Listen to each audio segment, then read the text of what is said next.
Hello everyone, made easy study channel से मैं सुनीता आप लोगों का बहुत बहुत स्वागत करती हूँ। प्रीवियस वीडियो में हमने भारत का संवैधानिक विकास, कॉन्स्टिट्यूशनल डेवलपमेंट ऑफ इंडिया, इसका फर्स्ट टॉपिक पढ़ा था, रेगुलेटिंग एक्ट ऑफ 1773। तो उसमें हमने देखा कि किस तरह से ब्रिटिश गवर्नमेंट ने ईस्ट इंडिया कंपनी को कंट्रोल करने के लिए कुछ इंटरफेयर करना स्टार्ट कर दिया था। बट मैंने वहां पर आप लोगों को बताया कि यहीं से अमेंडमेंट स्टार्ट हो चुके थे। अमेंडमेंट्स यानी कि चेंजेस स्टार्ट हो चुके थे। जब एक बार कुछ सुधार या चेंज करना स्टार्ट कर देते हैं, आफ्टर दैट कुछ और चेंजेस हो जाते हैं। तो सेम वे ब्रिटिश गवर्नमेंट ने ऐसा ही किया कि जो ब्रिटिश गवर्नमेंट थी उन्होंने ईस्ट इंडिया कंपनी को अपने कंट्रोल में करने के लिए जब रेगुलेटिंग एक्ट को पास किया, उसके बाद उनको उसमें कुछ कमियां लगी और उन्होंने एक नया एक्ट पास कर दिया जो 1784 में किया और उसका नेम था पिट्स इंडिया एक्ट। इसका नेम पिट्स इंडिया एक्ट क्यों पड़ा? क्योंकि जब ये एक्ट पास हुआ उस टाइम इंग्लैंड के प्राइम मिनिस्टर विलियम पिट थे, उसी के नेम से इसका नेम पिट्स इंडिया एक्ट पड़ा। जो विलियम पिट थे वो 1783 में इंग्लैंड के प्राइम मिनिस्टर बने। देन आफ्टर 1784 में एक्ट को पास किया गया। इस एक्ट के थ्रू जो भी रेगुलेटिंग एक्ट में कमियां रह गई थी, उन कमियों को दूर करने के लिए इस एक्ट को पास किया गया। पिट्स इंडिया एक्ट के थ्रू सबसे ज्यादा पार्लियामेंट मींस जो ब्रिटिश पार्लियामेंट थी उसका रोल और ज्यादा बढ़ गया था, उसका कंट्रोल ज्यादा बढ़ गया था। क्या क्या रीजन थे, क्या क्या पर्पस थे पिट्स इंडिया एक्ट को पास करने के और क्या क्या प्रावधान किए गए इस एक्ट के अंदर? तो जो पिट्स इंडिया एक्ट था, इसमें ब्रिटिश पार्लियामेंट की मेन कॉन्क्यूरिंग स्टार्ट हो गई थी। इससे पहले भी जब 1773 का रेगुलेटिंग एक्ट पास हुआ तभी भी हो गई थी, बट इसमें और ज्यादा कंट्रोलिंग कर ली थी। जिस टाइम रेगुलेटिंग एक्ट पास किया उस टाइम जो गवर्नर जनरल था उसको पावर दे दी गई थी। जो गवर्नर जनरल ऑफ बंगाल यानी कि जो बंगाल प्रेसिडेंसी थी, वहां का जो गवर्नर जनरल बनाया था, फर्स्ट गवर्नर जनरल कौन बना था? Warren Hastings. तो वारेन हेस्टिंग्स के पास पावर आई थी और इसके अंडर में दो प्रेसिडेंसी और थी, यानी कि दो प्रांत और थे, एक बॉम्बे प्रांत और दूसरा मद्रास। बॉम्बे और मद्रास, इसकी प्रेसिडेंसी भी बंगाल के पास, उस टाइम तीन ही प्रेसिडेंसी थी, बंगाल, बॉम्बे एंड मद्रास। तो जो बंगाल था उसका गवर्नर जनरल बना दिया गया था और इसी के अंडर में ये दोनों भी कर दिए गए थे। अब जो गवर्नर जनरल था इसके साथ एक कार्यकारिणी परिषद यानी कि एक अलग से ग्रुप बनाया गया जिसमें टोटल 4 मेंबर्स थे और इन 4 मेंबर्स को गवर्नर जनरल के साथ काम करने के लिए दिया गया। अब इनके ऊपर यानी कि जो गवर्नर जनरल था उसके अंडर में ये दो प्रेसिडेंसी थी और साथ में बंगाल की प्रेसिडेंसी तो थी क्योंकि ये गवर्नर जनरल बना था, जबकि यहाँ पर ओनली गवर्नर थे।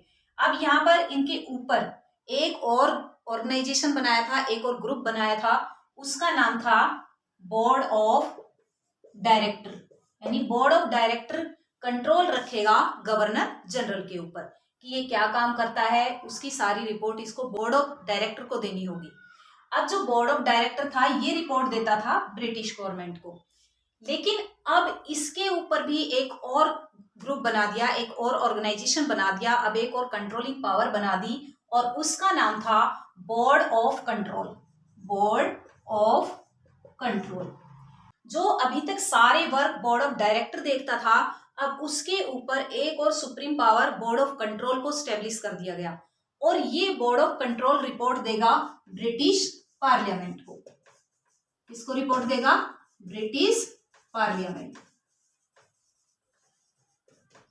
मींस जो गवर्नर जनरल है वो अपनी मर्जी से कोई काम नहीं कर सकता। उसके अंडर ये दो प्रेसिडेंसी थी, बट ये जो भी वर्क करेगा उसको अपनी रिपोर्ट देनी होगी बोर्ड ऑफ डायरेक्टर को, बोर्ड ऑफ डायरेक्टर को रिपोर्ट देनी होगी बोर्ड ऑफ कंट्रोल को, बोर्ड ऑफ कंट्रोल को रिपोर्ट देनी होगी ब्रिटिश पार्लियामेंट। अब जो ये नया बोर्ड ऑफ कंट्रोल स्टेब्लिश किया गया, इसमें टोटल 6 मेंबर्स थे और इन 6 मेंबर्स की जो सैलरी देनी होती थी या इन 6 मेंबर को जो भी वेतन मिलेगा वो देगी ईस्ट इंडिया कंपनी। यानी कि अब ईस्ट इंडिया कंपनी के ऊपर और ज्यादा प्रेशर आ चुका था, क्योंकि ये जो 6 मेंबर्स थे इनकी सैलरी थोड़ी तो थी नहीं, ये हाई फाई सैलरी वाले थे और ये बोर्ड ऑफ कंट्रोल के मेंबर्स थे। और गवर्नर जनरल की पावर को रिड्यूस कर दिया गया, जो पहले ज्यादा पावर थी उसको रिड्यूस कर दिया गया। जो पिट्स इंडिया एक्ट था इसके थ्रू गवर्नर जनरल की पावर को क्लियर किया गया कि इसके पास कितनी पावर होगी, ये कहाँ तक अपना काम कर पाएगा।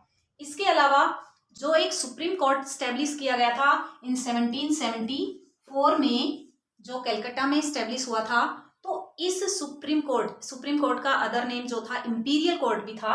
कहीं ये क्वेश्चन आए तो आप इसमें कंफ्यूज मत होना कि फर्स्ट जो इंपीरियल कोर्ट की स्टैब्लिशमेंट हुई वो कहाँ पर हुई थी, तो ये कलकत्ता में हुई थी इन 1774 में।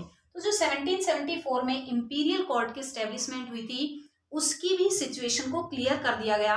इट मीन्स उसके जो क्षेत्राधिकार थे उसका भी ये क्लियर कर दिया कि इसके क्षेत्राधिकार कहाँ तक होंगे, ये कहाँ तक काम कर पाएगा। जो बोर्ड ऑफ डायरेक्टर वर्क कर रहा था, चाहे वो रिलेटेड टू कॉमर्शियल वर्क थे या रिलेटेड टू पॉलिटिकल वर्क थे, अब उन वर्क को भी रिड्यूस कर दिया गया, उन वर्क को भी डिवाइड कर दिया गया। जो पॉलिटिकल वर्क थे वो अब दे दिए गए थे बोर्ड ऑफ कंट्रोल के पास, और जो कॉमर्शियल वर्क थे वो रह गए थे बोर्ड ऑफ डायरेक्टर के पास। मींस जो पॉलिटिकल वर्क कौन से, कि अभी तक बिना परमिशन के कोई भी अधिकारी किसी भी क्षेत्र के ऊपर या किसी भी एरिया के ऊपर, किसी भी स्टेट के ऊपर कंट्रोल कर लेता था, अटैक कर देता था, किसी भी तरह की संधि कर लेते थे, जिस तरह से रॉबर्ट क्लाइव ने किया और फिर उसके बाद हेक्टर मुनरो ने किया। तो इस तरह की अब संधि और अटैक, यानी कि कोई भी युद्ध होगा, कोई भी संधि होगी, तो इनकी कोई पावर नहीं होगी, ना तो गवर्नर जनरल की होगी ना बोर्ड ऑफ डायरेक्टर की होगी। ये पावर चली गई बोर्ड ऑफ कंट्रोल के पास। बोर्ड ऑफ कंट्रोल ही ये डिसाइड करेगा कि किस स्टेट के ऊपर अटैक करना है, किस स्टेट के साथ संधि करनी है। तो रिलेटेड टू पॉलिटिकल वर्क सारे किसके अंडर चले गए, बोर्ड ऑफ कंट्रोल के अंडर, और जो कॉमर्शियल वर्क थे वो बोर्ड ऑफ डायरेक्टर के पास रहे। तो इस तरह से पिट्स एक्ट के थ्रू पॉलिटिकल और कॉमर्शियल वर्क को भी डिवाइड कर दिया गया। उसके बाद जो अभी तक ईस्ट इंडिया कंपनी के क्षेत्र थे, यानी कि जो भारतीय क्षेत्र थे, जो इंडियन एरियाज थे, वो ईस्ट इंडिया कंपनी के अंडर में थे, तो वो ईस्ट इंडिया कंपनी से अधिकृत क्षेत्र कहा जाता था। थ्रू पिट्स इंडिया एक्ट पहली बार उनको ब्रिटिश अधिकृत क्षेत्र कहा गया, यानी कि जो इंडिया के एरिया जिनके ऊपर ईस्ट इंडिया कंपनी ने अपनी कॉन्क्यूरिंग कर ली थी उनको ब्रिटिश एरिया कहा गया, ब्रिटिश राज्य कहा गया, ब्रिटिश अधिकृत क्षेत्र कहा गया। तो इसमें पिट्स इंडिया एक्ट में इन्होंने अपनी कॉन्क्यूरिंग, जो ब्रिटिश गवर्नमेंट थी उन्होंने अपनी कॉन्क्यूरिंग को बढ़ा दिया था। अब जो गवर्नर जनरल की जो कार्यकारिणी परिषद थी उसमें 4 मेंबर थे, इसको भी रिड्यूस करके और 3 मेंबर्स कर दिया गया। मीन्स जो गवर्नर जनरल थे उनकी पावर को रिड्यूस किया गया है यहाँ पर। उसमें जो 4 मेंबर हेल्प के लिए दिए गए थे उसको रिड्यूस करके 3 करके और 4 नंबर का गवर्नर जनरल को ही बना दिया कि टोटल मेंबर होंगे अब 4। और जो बोर्ड ऑफ डायरेक्टर था इसमें टोटल 24 मेंबर्स थे और बोर्ड ऑफ कंट्रोल में टोटल 6 मेंबर्स थे। और इन 6 मेंबर्स की सैलरी कौन देगा, वो देगी ईस्ट इंडिया कंपनी। तो ईस्ट इंडिया कंपनी की कॉन्क्यूरिंग को कंट्रोल करने के लिए, ईस्ट इंडिया कंपनी के जो एरिया वास्ट होता जा रहा था, जो इसकी अर्निंग बढ़ती जा रही थी, उसको कंट्रोल करने के लिए ब्रिटिश गवर्नमेंट ने अपना इंटरफेयर स्टार्ट कर दिया था 1773 से। बट उसमें उनको कमियां लगी कि यहाँ पर तो कुछ कमियां रह गई कि हम फुल्ली डोमिनेंस नहीं जमा पा रहे हैं, अभी तो वहां पर जो ईस्ट इंडिया कंपनी है वो ज्यादा कमा रही है। तो उन्होंने ऐसा किया कि उन्होंने पिट्स इंडिया एक्ट को पारित कर और यहाँ पर इम्प्लीमेंट कर दिया। अब जो ऐसे पर्सन जिनके ऊपर किसी तरह का केस चलाना था, कौन से पर्सन, ओनली ब्रिटिशर्स, कि जो ईस्ट इंडिया कंपनी के अधिकारी थे उनके ऊपर अगर कोई केस चलाना है कि उन्होंने कोई इलीगल वर्क किया और उनके ऊपर केस चलाया गया, तो उससे रिलेटेड एक कोर्ट स्टैब्लिश किया गया और वो भी इंग्लैंड में ही किया गया। और उस कोर्ट के थ्रू जो रॉबर्ट क्लाइव थे उनके ऊपर केस चला और वो अपनी प्रॉपर्टी का ब्यौरा नहीं दे पाए, वो नहीं बता पाए कि मैंने इतनी प्रॉपर्टी कैसे जमा की। तो उसके ऊपर जब केस चला तो उन्होंने 1774 में रॉबर्ट क्लाइव ने सुसाइड कर लिया था।